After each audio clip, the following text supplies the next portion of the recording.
I want to thank you all for coming. Tonight we're going to be sharing information about the upcoming referendum. It's actually just next Tuesday now. We've started this process actually in 2013, but really started moving forward in August of this last 2015. So it's hard to believe that it's already upon us. But I want to thank you again for coming. I am Janice Stevens. I'm the district administrator for the School District of Superior, and I have some people that will help with my presentation tonight. My name is Kevin Holm. I'm the architect of the project with LHB, graduate of 1990. Good evening. My name is Elena Berger. I'm the business manager of the Superior School District. And good evening. I'm Gary Niemi. I'm the director of buildings and grounds for the school district. So tonight we're going to go over the things that you'll see on the screen. An overview with a few quick slides on information that we've been asked quite a few times. That helps people to understand the process right away. And then we'll go into the need, the vision that we see, and the solution to actualize that vision. So part of the overview, we've been asked several times about information on referendums and what this would mean. So you can see on the board that we do need to have an over 50% successful vote. There's been some confusion that we don't have to go to referendum to a vote, that if you don't fill in the circle, it's an automatic yes vote. The truth is, the votes are counted by who fills in the circle. And as we're on that piece, you should know that on the ballot, the vote is actually on the back. There's quite a few things on the front with the primary, with the presidential election coming up, so the actual vote questions on the back. And then the quick piece about the impact. If you own a home that has a tax value of $100,000, the impact this referendum debt will have on you would be $5.08 a month. And then we've been asked about, so what's the budget breakdown of the money that we get from the state to make our schools run and take care of our kids? How does that work? So you can see the breakdown on the screen. Obviously the vast majority is in wages. We're a service industry. We take care of a lot of kids. Therefore, our top cost is actually our staff. And then we've been asked about a quick overview about, well, what's the whole scope of this? What is this? So you can see the overview. We believe, and the school board's vision, is we need to have more security at our schools. We're at a time in our history where we have to think about those things. That wasn't true when this building was made. That wasn't true when Cooper Elementary was made. And truthfully, our two newest buildings, our middle school and our Northern Lights, even at that time, the idea of having to be more secure was just coming around. So it's really a new thing in our history. And then you can see we want to increase our technology. I believe we're doing a very good job, but our problem is the actual buildings themselves. This school and Cooper are a barrier just because of how they were made. Clearly they were made at a time when there was no technology at all. So you didn't have to worry about extra plugins. You certainly didn't have to worry about wireless. So we try to do a very good job, but the buildings themselves are a barrier to that. And then the next one is pretty self-explanatory. New roofs. Obviously, roofs have a life expectancy, just like on your home. We have two schools that have outlived their life roof. They need a new roof. And we have two buildings that have outlived their pavement. And we want to separate the paving area where kids get dropped off and where parents come in, so we can have a higher safety in that level as well. And then finally, the two big items that we'll talk about in detail are major improvements to our high school and a brand new Cooper Elementary School. So when we talked about, well, what's the need? This referendum and the work that the school board has done is all about the kids, the community, and the staff of the School District of Superior. That's what this is about. We want to make sure that we are meeting the educational needs, so when the kids leave and graduate, we can say we've done everything we can to prepare them. We want to make sure that our community is proud of its buildings, that we have a community focus, and that's one of the things that our high school, if the referendum is successful, will be looking to do. And we want to have a place where our staff is able to instruct effectively. I believe that our staff and our kids deserve that, and this presentation hopefully will help to answer any questions you have about that as well. So I like to give a little bit of the history behind the school district and how responsible the district has been. I've been with the district since 1990. Prior to me coming to the district, the district separated from the city. Since that time, when I went back to read all the old archives, I could see how responsible administration was and the school board. From the first facility assessment to discover what things do we need to do, what do we need to be mindful of, to investing money to make sure that things were secure in our district. It's an impressive history that we have. So when you start back in the 80s, as I said, we had 2 buildings that were constructed. And that was our 2 country schools, I call them, Four Corners and Lake Superior Elementary. Then you do a jump fast forward about 10 years to the mid-90s, and that was the time period where we did our new Bryant Elementary and our new Great Lakes Elementary. Approximately 10 years later, in the 2000s, about 2002 and 3, we opened up our middle school and our Northern Lights. And here we are now, about 10 years later, and I think you're probably seeing a pattern where we're looking at what's the next buildings we have to think about to be responsible and take good care of the tax dollars that are spent on these buildings. So now we're at a point where we're looking specifically at Cooper Elementary and our Superior High School.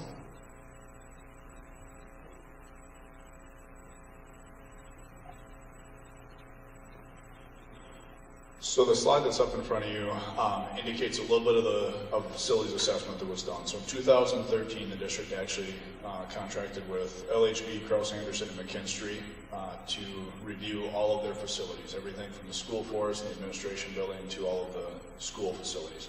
The image up there basically just indicates a spreadsheet that was created out of that. The spreadsheet indicates about 1,000 line items of pieces or portions of a building or systems of a building that need improvement.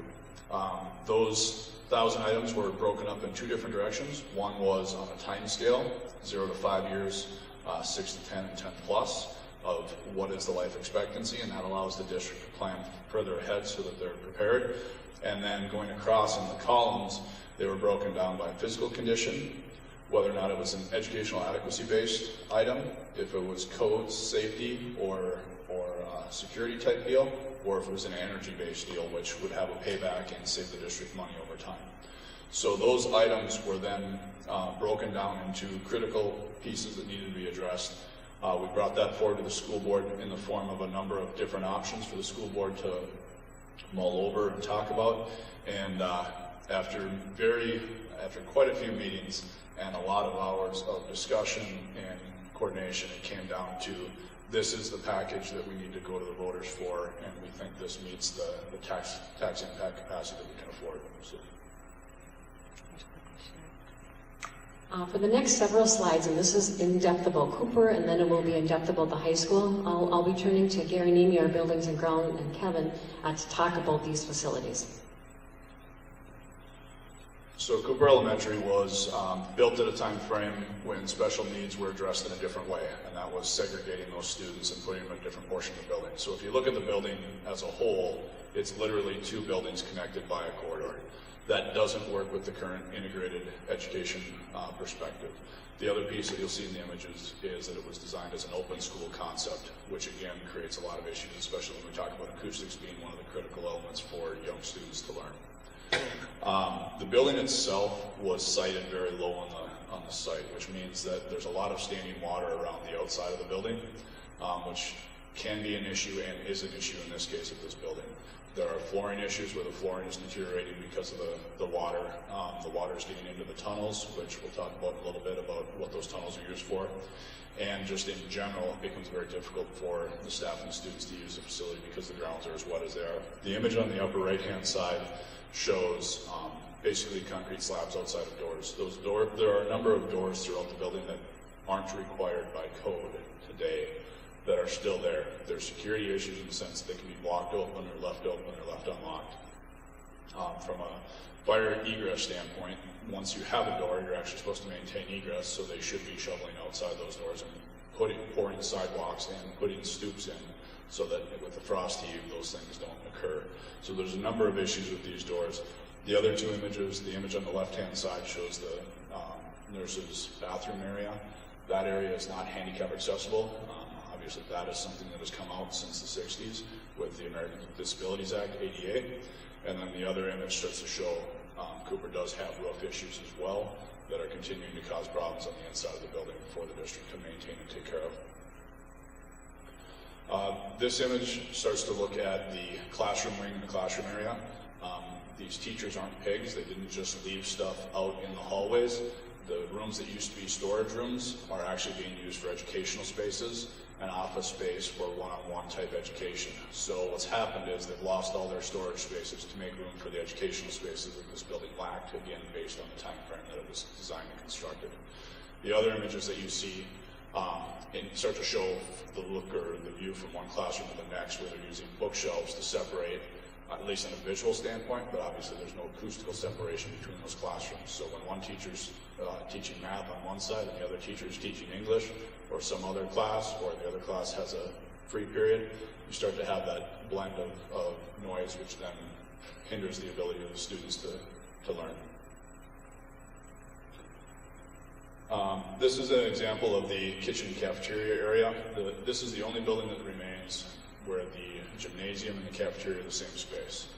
Again, that worked in the time that the building was built, but since then, with educational curriculum changing and FIAT needs changing, there's just not the, I'll call it the identified time frame allowed for cleanup and putting the tables and chairs away and things like that.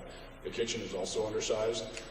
Nutritional requirements have changed for education in schools over the years, and so there are required diets and meals that are required that have changed the needs and the way a kitchen is articulated and used, and so the kitchen is undersized as well. Okay, I think Kevin touched on it a little bit, but I just wanted to point out, that dining area, cafeteria, and gym combination really is a thorn in our side because of the time frames that we basically have like 15 to 20 minutes between a gym class and lunch period, and the same thing on the backside, lunch period, gym period. So it becomes really a tough one to handle.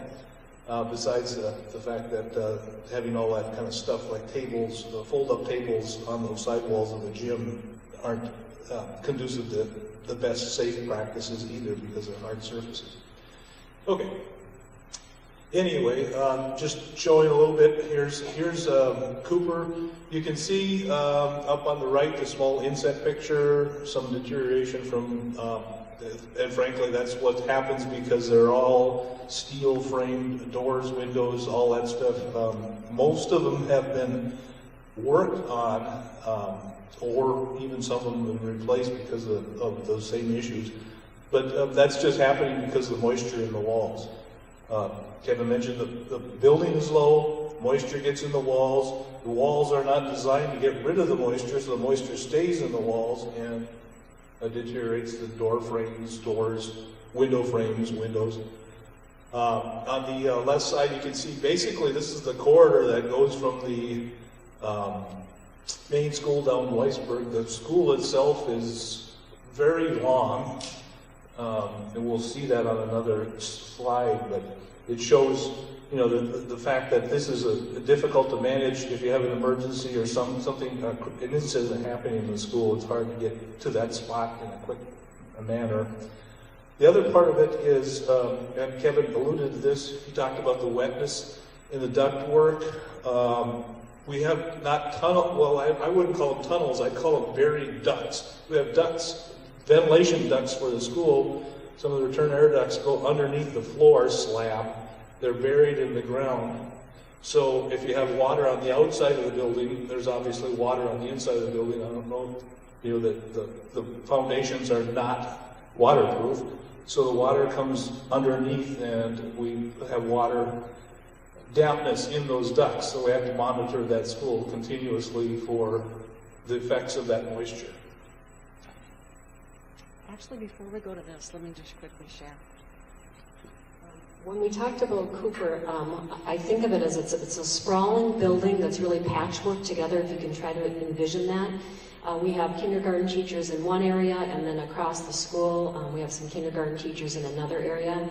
This school also houses our self-contained autistic program, as well as our 3K program, that's 3-year-olds that have special needs, and some of our 4K programs. So literally, we are busting at the seams and have tried to patchwork to make this come together. But again, as I said in the beginning, the building itself is part of the problem. If we could knock down some walls and add a few other things right now, I would do it just so we wouldn't have to rent space in the city for our three-year-old children. So this space right now, and we'll talk about that later, is slated, if it's successful, to hold 600 kids. We're trying to have that forward view so we won't have to rent out additional space and bus our kids to other buildings. We can actually meet their needs right at that building. So the next image that you see up there, obviously, is the high school, the facility that we're in right now. Again, this building was built before American Disabilities Act was passed, or ADA, and so all of the raised entry points and exit points of the building are non-handicap accessible. So you start to see the ramp that was created over the years. Since this picture was taken, portions of that platform have actually deteriorated and fallen off, and so the image that you see up there has actually changed considerably already since the picture was taken 2 years ago. And that, again, is just a function of the design aspects of the platform and the concrete forms that were there. The band across the top, we'll talk a little bit more about that in the future, but or further in the presentation, that's a band that was added to cover up a lot of the brick deterioration and the parapet issues that were happening from a roof that was failing and then pulling in the edges of the building. So there is some work that was done there in addition. The next image that you see is indication both of the number of doors in this facility. Again, this building was designed before safety and security was an issue. When we talk about safety and security, it's two different items. Safety is about safety of the students, and it's not just the one in a way too frequent million faction of where somebody breaks into the building and does something horrible. It's also about broken families and other situations like that where individuals might have an intent just on one child versus the masses. So controlling the building is critical from that aspect. The security is an entirely different concept, which is making sure that your building is secure at the end of the night or secure over the weekends so that people can't get in and vandalize the facility. And again, this building has an enormous number of doors that aren't required by code. The image to the upper right is an indication of some of the brick deterioration. It's what's known as spalling. Spalling occurs when you get moisture within the brick, and then the brick through the freeze-thaw cycle, actually chunks of it will pop off or separate from the brick itself. Again, this is predominantly on the northern side, but there is some on the southern side. Building sciences have changed over the last 40 to 50 years, and so one of the big elements is we know moisture is going to get in, we know which types of products survive and which ones don't, and different brick types are designed for different parts of the country. Obviously up here we're going to select a brick type that has much less moisture absorption and will dry out much quicker. We also make sure that once the water gets into the wall, we know how to get it out. And so those are some of the items that the building doesn't currently have, which causes a lot of the problems that it does have. And again, the entry porches on that, those two doors on the right-hand side and even on the main doors, some of those have been modified or altered. If you actually walk around the building, you'll see about 8 to 10 different variations of corrections. Sometimes it's just diamond-plated steel plates over the stairs to fix them. In other cases, it's replacement of the concrete. Sometimes it's just patching. So it's the district doing what they can to correct the issues as they come about in the most cost-effective way they can. So this image, nothing wrong with that space at all, other than the ventilation. The lighting has been replaced, the floors have been taken care of.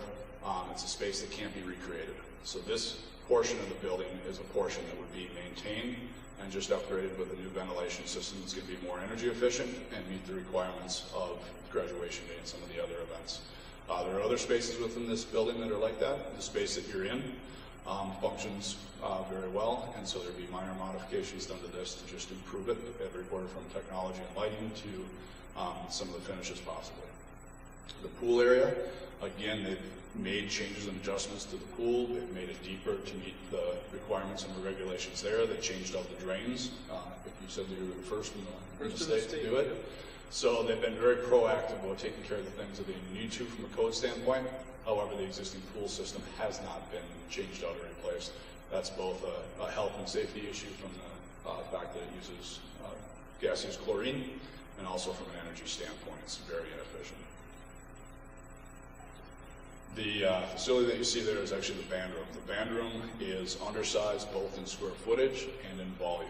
And when you talk about those two factors, obviously from a square footage standpoint, you can see those chairs and stools are very close together. If there was an emergency, it'd be very difficult to get the number of students out that are in that facility, in that room. The other item to it is the acoustics value. Based on the size it is, it's about half the size it should be and 1/3 of the volume. That means the decibel rating in there gets much higher than it should be, and it actually reaches the unsafe levels. So creating or fixing that issue, or solving that issue, is one of the items to look at. It also has risers, built-in risers, which band rooms currently today don't have built-in risers. They're level because of the orientation and the multiple types of band that we teach in those spaces. The image on the right-hand side is the lobby outside, which also doubles as the orchestra room. Orchestra is a curriculum that is being provided here at the high school that does not have a space to occur in. That's an issue from multiple reasons. Obviously, you can imagine how difficult it is to teach if you have students walking by in the hallways, going to and from other classes. It's also a difficulty issue when you talk about the fact that it's not a climate-controlled environment. A lot of these orchestra instruments are hundreds of dollars, and therefore should be maintained in a climate-controlled environment so they don't chug and crack, and it also affects the acoustics value of them as well. Yeah, we'll talk a little bit about the mechanical system, and just kind of a quick throwback. One of the things Kevin mentioned was the spalling and the water coming in the brick walls. In the 1965 construction, the construction documents don't show any insulation whatsoever in the exterior walls, and we have not found any, so nobody snuck it in there. Those walls are all just brick block backup walls, tightly bonded. So we get ventilation through the walls, basically. The wind blows through the classrooms because of the wall construction. There's nothing we can really do about that. And the water does come through also. We have evidence of that in a number of places. This is, the big picture is a picture of the pool filter, and that's the original pool filter. It's obviously, we've made some modifications to it, but not major ones. It still operates the same way, essentially, that it did back when it was built. We keep it running. It's not the best, but it works. Some of the things that go on down there in the pool area, the pool is itself, the outside the pool, the swimming surf areas are nice. Down in the pool areas, we're starting to find, because of those years of chlorine, some of the pipes are starting to have issues now, and so we're getting to that point. We have to do some modifications. The other part there that it shows on the inset picture on the right is the boilers for the building. This is a low-pressure steam building, and those boilers have to run at 212 degrees, no matter whether it's 40 degrees outside or minus 20 degrees outside. Makes them less efficient than they should be, and also it contributes, that insulation issue that I talked about contributes to the fact that they have to run harder than they should run too. So neither situation is good, creates additional operational costs for the building, along with just the age of the building creates a lot of additional operational costs. And we talked about, okay. I can just talk about it real quick. This is a picture of the from the top of the library roof, looking at the circle. And this is, it kind of see where they some of the deterioration they had, and you can kind of see some of that edge of the banding where the was reinforced because the circle was actually moving a little bit. I'll give it back to Janet because I think she has more information. Sorry. Issue with the bricks coming apart, falling, I see, cracking.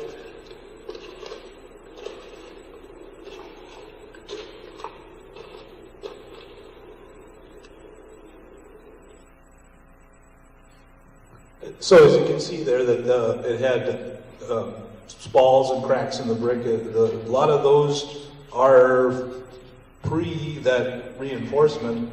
And the reinforcement has actually slowed that down, but it hasn't stopped. So that wall is still moving. You can tell that from the way that panel, these metal panels have moved along the edge of the concrete that reinforces it.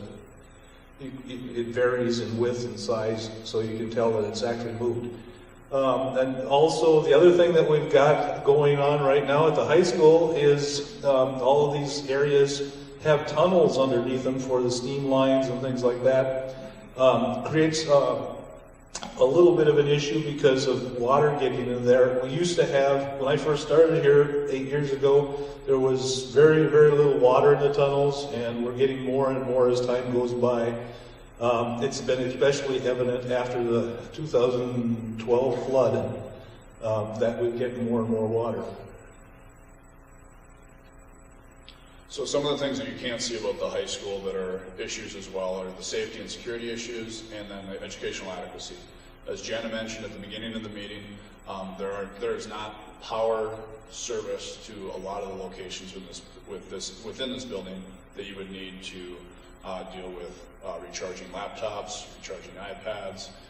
The school district is on a one-to-one initiative, which means that each student would have a computer. So you can imagine the problems when you start to look at the fact that the computer's not going to make it through the entire day, especially under heavy use. The access to IT, there aren't data jacks, there isn't wireless, that type of thing, so those become issues as well. When you take it to the next step of educational adequacy, you talk about group learning and students learning from each other, as well as the staff teaching the students. The access to technology in the form of projectors or other interactive media types isn't readily available in each and every one of the rooms, so now they need to figure out ways to share and schedule it, which reduces the opportunities of the students. The classrooms range from about 650 square feet to about 800 square feet.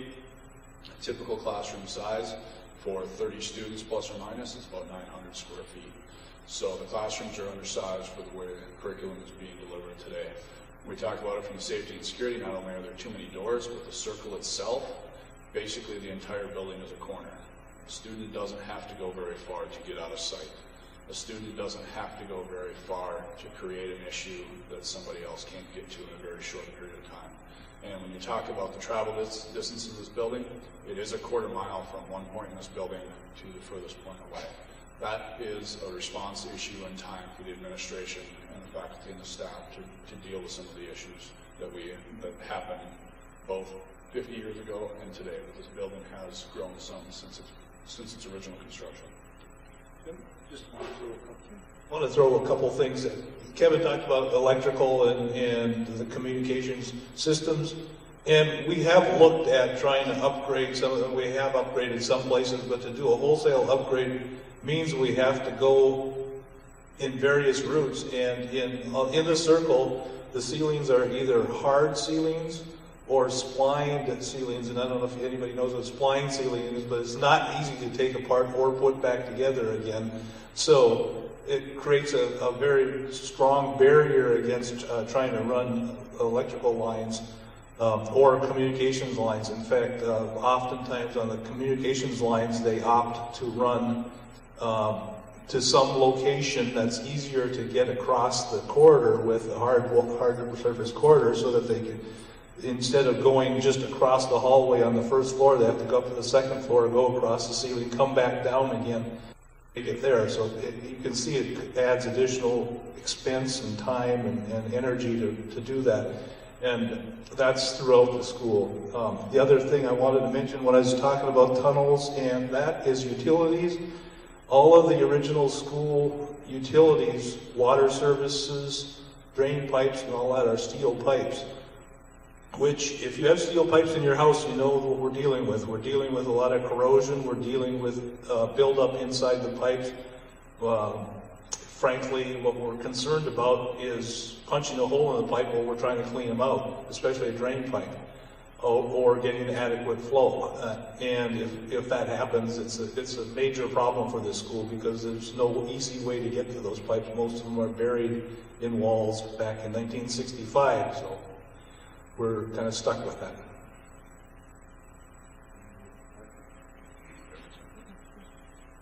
So Four Corners and Lake Superior Elementary, the concept there is to do security, so securing the main entries, making sure that you're able to control folks when they come in, making us check in and sign in at the office before they're allowed access to the rest of the building. The second item is the pavement, and so the pavement has a multiple issues as well, which is why it's recommended to be replaced. The district spends, would you say 50 to 70,000 depending on the year on pavement patching. And so they're spending an awful lot of money trying to maintain lots that are beyond their life expectancy. The lots aren't designed to separate bus traffic and parent traffic. So now you have parents that are in a hurry to get to work, dropping off their students and interfacing with buses, which becomes a liability issue for the district. So the new design would separate bus traffic and parent drop-off traffic as much as is possible with the entries and exits off the road. The other piece that it does is it would actually create a little bit more hard surface area. Those hard surface areas for the buses, where the buses are going to drop off, will also double as a hard surface play area for the kids in the fall and the spring, and for event parking. Both of these facilities are significantly short on event parking when there's events at the building. So trying to make as many uses, trying to get as many uses as possible out of the pavements themselves. The next two buildings, Great Lakes and Bryant Elementary, are facilities, again, that were built back before security was an issue. Luckily, both of these buildings are also very easy to modify the security standpoint. So again, once folks are buzzed in, they then will have to check in at the main office before they're allowed access to the students and the rest of the building. And then beyond that, when we talk about the roofs at these facilities, the roofs are beyond their life expectancy. Gary's folks have been chasing around leaks. They're a ballasted membrane system that's a 45 mil. So what that means is there's rocks holding the rubber membrane down. The rubber membranes 20 years ago weren't as good as they are today. So they deteriorated much quicker, they shrunk. The rocks themselves, through the freeze-thaw cycle, fracture and have sharp edges. So now when Gary's guys are up there trying to find the leaks and they're walking on those rocks, they're actually running the risk of punching more holes in an already old section. And it's extremely difficult to find leaks in a rubber membrane roof. When you look at where the leak is showing up down below, it may have followed structure for 15, 20, 30 feet in saturated the insulation in the process, so the leak is rarely directly above where it shows down below. So those are a lot of the issues that they have. And with the rocks, you now have to shovel the rocks away, wipe the dust away that's accumulated to try and find a hole, and every time you're moving rocks with a shovel or whatever else, whatever other method, you run the risk of puncturing the roof again. Do you want to take those two? Sure. So Northern Lights and the middle school are our two newest schools, so obviously we don't have major things that we need to do there. Both schools are looking great and doing very well. As I shared at the beginning, security when these buildings were open was have a very long entrance to the main door. That was the idea, that you could see somebody coming in. Today we know from the research that we've done that we actually want to have security, so when they actually get to the building, they have to go through certain levels. And we'll show a slide that has another school, a local school that has this. But what it means is, right now we have buzzers that you have to buzz in. That was something that we could add to our buildings. What we really should have is, first it's the buzzer to come in, and then you're in a secure area, and then you have to go directly through the office. So it's kind of like a double buzz in. Again, we want to make sure, what is the purpose of this person at the building? Where do they need to go? Do they need to go out of the office? Again, to try to make it as secure as we possibly can. So the vision, we're looking at a referendum vote next Tuesday. That's 2016, Tuesday, April 5th. And we talked about the whole need. I want to just show again what the school board's vision is so you can see all the things that we talked about here. And then I want to show a couple pictures of how things could possibly look. Now, we haven't done any drawings or specifics because that has to come after the referendum is successful. We don't spend additional money on doing renderings and all of those design ideas until we actually know that the referendum is successful. So the school board, along with our partners in the business community through the chamber, as well as our teachers union, as well as our labor union, all have the same vision and are backing this idea. And one of those things is to take great care of these kids. Our kids deserve to have classrooms that are well lit, that are designed for learning in the 21st century.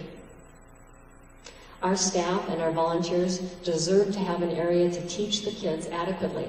Whether that's one of my 4K teachers at Cooper, she should have an adequate space with windows, or my orchestra teacher right out in the hallway here, she should have a classroom that you can instruct your kids in. This is about the community too. This building will have a 3-tiered gym added to it, and we'll show that in just a minute. Why do we want to do that? Because there's no gym space left in this community. We want to be able to host tournaments, have people come to rent out our space, as we've already had happen with our NBC Spartan Sports Complex. So we want to expand that. And again, this is that safety and security. This is a picture of how it could look. Obviously, you walk in, you can see that you have to go to the door, to the office to identify what you're there for. It's another layer of security that we want to make sure that our kids and our staff have in order to teach and learn and grow. Our kids across this district deserve the top technology. Our mission is to prepare all of our kids when they leave us. One of the key pieces of that is to make sure that they have various experiences with a variety of technology. We're doing a good job, but when I've seen other high schools, what they're able to do, we're on the path of getting there, but we've seen kids, I think it's on this one, that are doing things that are things you see in movies. Consider it sci-fi, where they have interactive computers. Sometimes they're on their desktop. No, I'm not saying every student in this school, if the referendum is successful, would have that. But our kids deserve an opportunity to experiment with that, to know what it could be, so the possibilities they have before they leave us.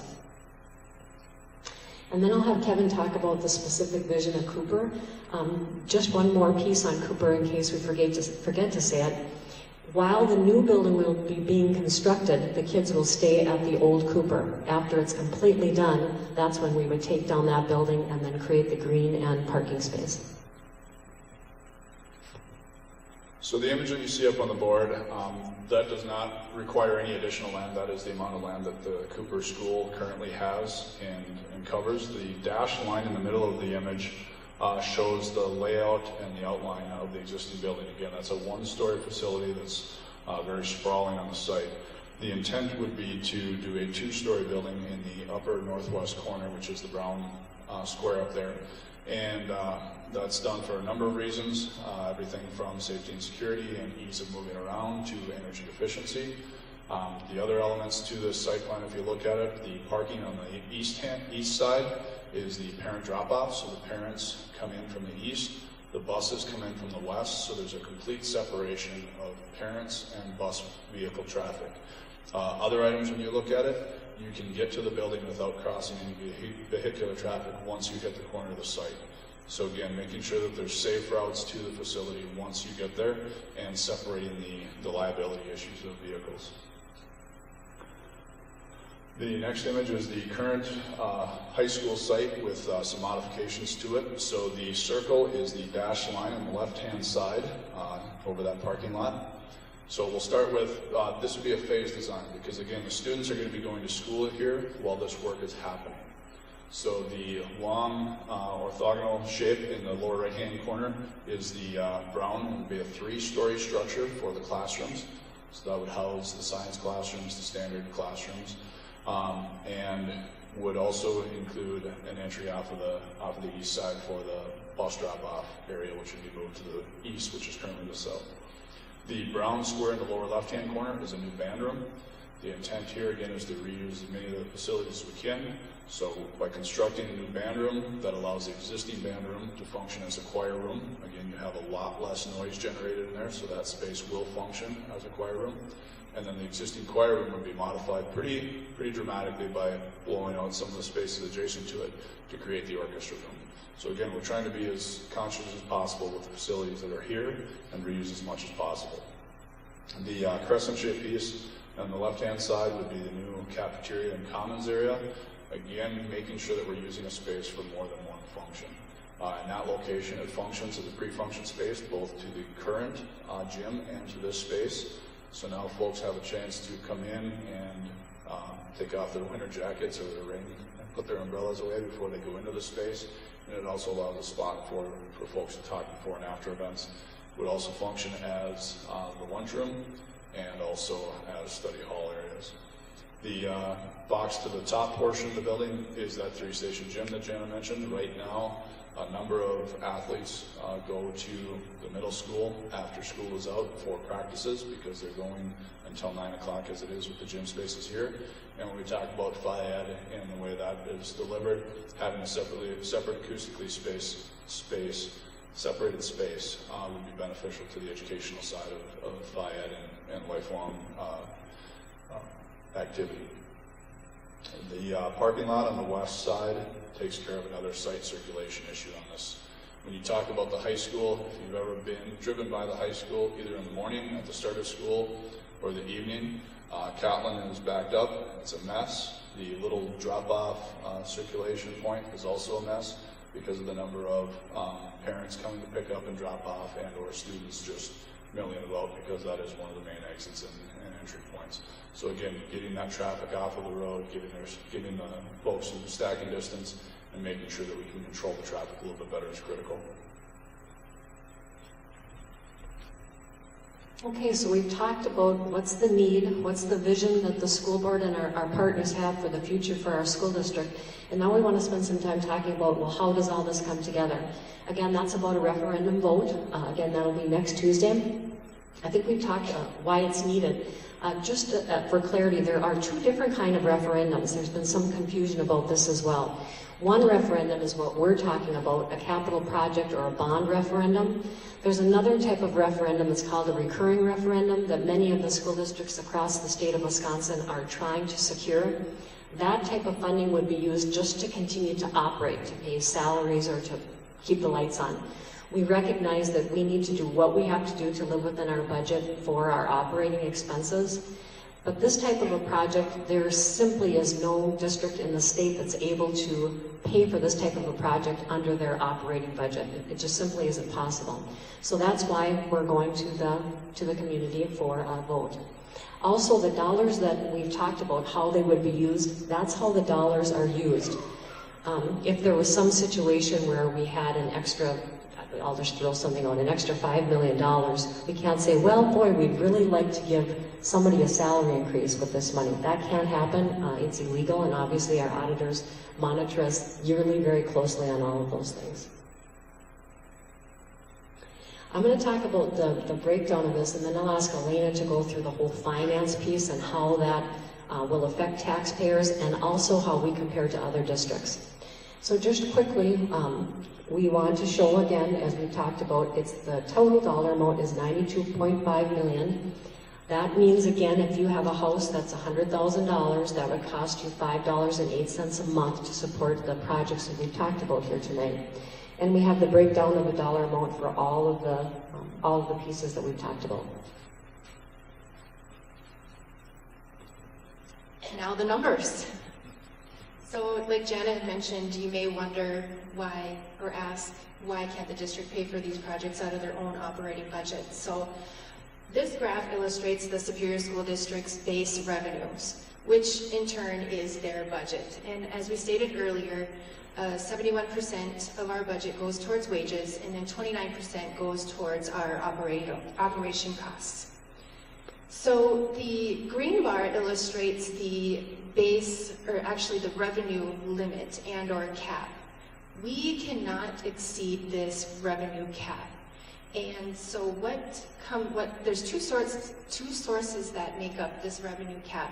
And the blue bar, which illustrates the equalization aid that we receive from the state as revenue, and the second source of revenue we receive from the property tax levy, which is the yellow bar. So as you can see, 2008, 2009 to 10, 11, we were actually receiving increase in revenue with inflation. And then in 11, 12, when Act 10 became law, the district actually experienced a huge deficit in their revenue cap. And as you will see within these last 5 years, we've stayed pretty flat, pretty stable, while inflation still was rising. And so basically the district is being required to do less with be required to do more with less, sorry, and hence maintaining our facilities. This next graph, we wanted to show the financial impact to an average homeowner. And this information was given to the district by their financial advisor, Robert W. Baird and Company.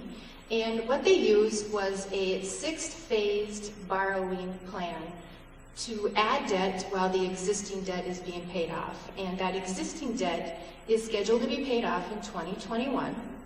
And it is also projecting, or it's actually using a higher market interest rate, which through the 6 phases, which is 4 to 6%, when currently interest rates are 3%.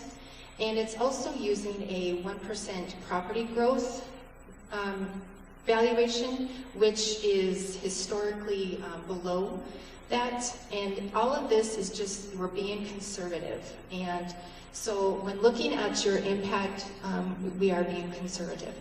So what this means, the district is seeking a $92.5 referendum. Is that a large dollar amount? Yes, it is. But I would love for you to just focus on what your impact is as a homeowner for the scope of this project. So what that means is it's going to be 61 cents per $1,000 max mill rate. What does that mean? If you are a homeowner that has a tax value of a $100,000 home, your annual impact would be $61 or $5.08 a month.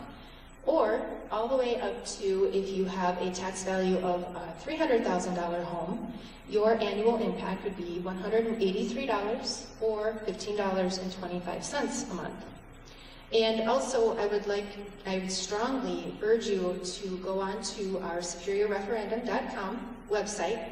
Under finances, we have also included a tax calculator for your convenience. So if you want to pull out your property tax statement, enter in your tax value of your home, and it will automatically calculate your impact for this upcoming referendum.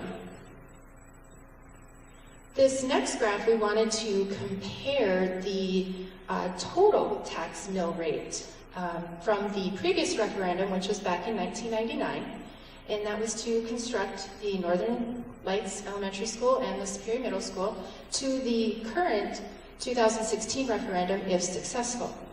And as you can see, back in 1999, the total tax mill rate was $10.22.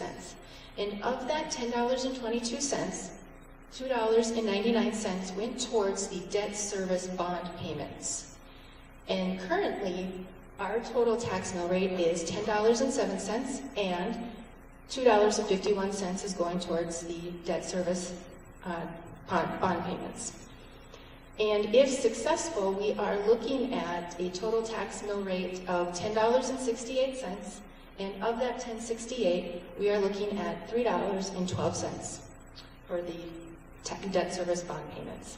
So as you can see, throughout the last 16 years, we've pretty much stayed flat level, and that is due to the property growth valuation increasing and also the existing debt being paid off.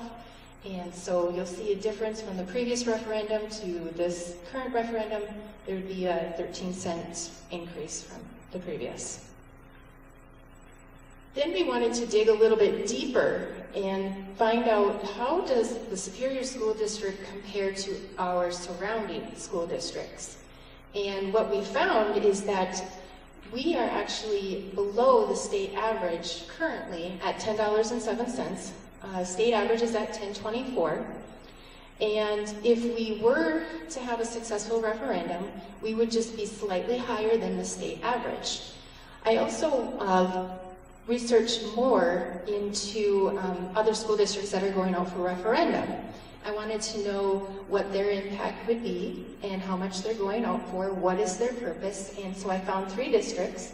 Ashland is going out for a $34,300,000 capital improvement project bond referendum. And as you see, there would be $1.18 tax impact for them for their referendum. And if you look at Solon Springs, they're actually going for a reoccurring referendum. So they're actually looking at an operating referendum, and they're asking $500,000 every year. And you can see their tax impact would be $2.18 for that amount. And then Barron, they are actually going out for a capital referendum, and I'm trying to remember, no, actually, they're actually going for operating referendum as well, and that is at $4.5 million, and their impact is 25 cents. So we are definitely within the state average, and comparing our tax impact to the other schools' tax impact, I believe we're sitting pretty well.